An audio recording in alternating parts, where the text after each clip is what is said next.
Alright guys, looking at sig figs. Remember, sig figs come directly from measurements and understanding where measurements come from.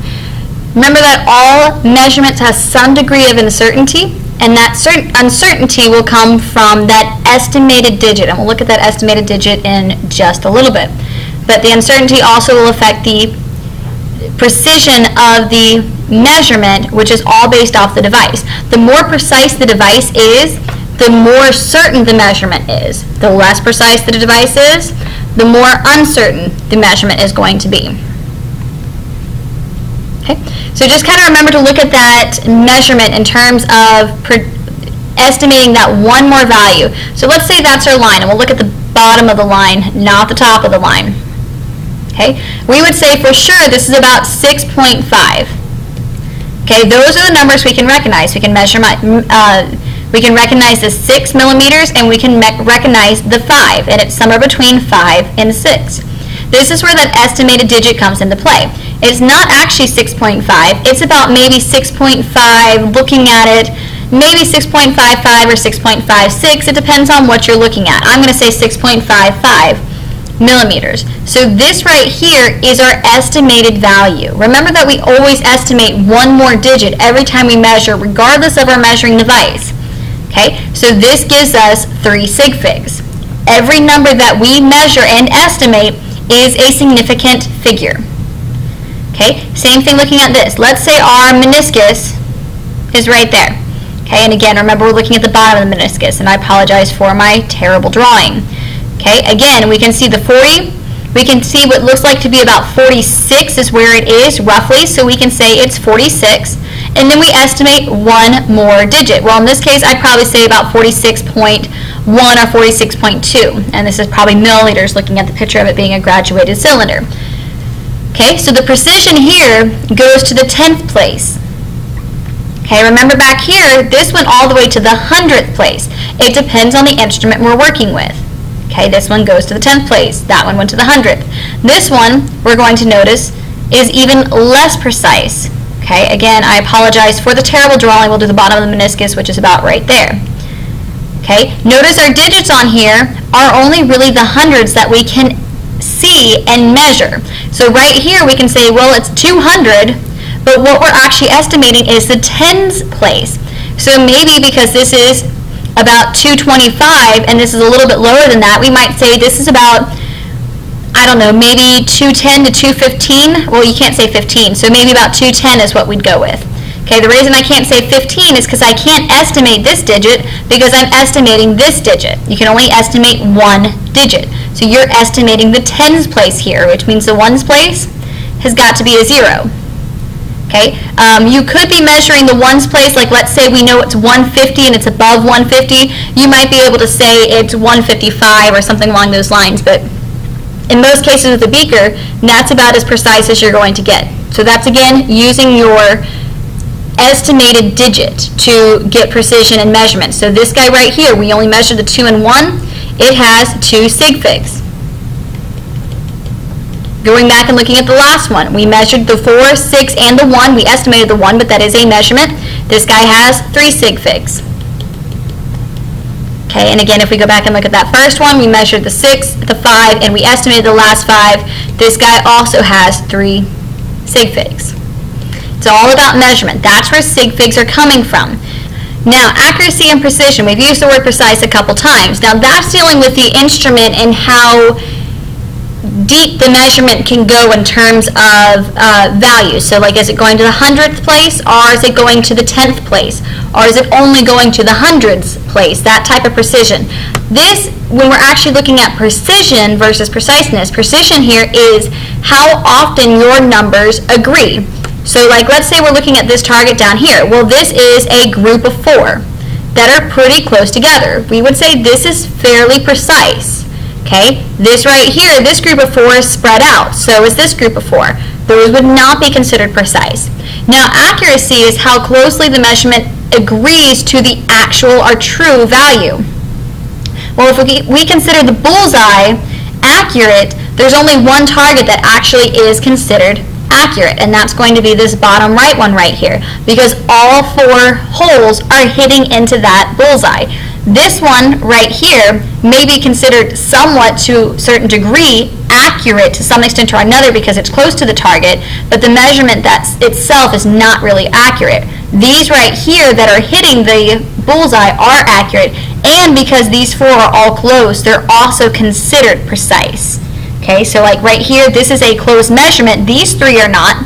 These are not accurate. This one maybe could be, but overall these measurements are not considered accurate and precise because they're not close, nor are these because, again, spread out, not near the target. These are very close together, so they are precise, but not near the target again, so not accurate. Okay? With error and sig figs, you have random error and systematic error. Random error it can happen no matter what we do. It's going to happen, it's going to occur, there's nothing we can do about it. Sometimes this error is going to occur with the estimated value, sometimes this can be just the humidity. In chemistry, the humidity outside or the weather outside could affect our experiment. That could be a random error. It just happens. Systematic error is going to be an error that's typically coming from the device that we're using to measure. It's going to be in the same direction, or the error is going to be in the same direction every time we measure. Up here, it's going to be random. It could be higher, it could be lower. It just depends on the circumstance.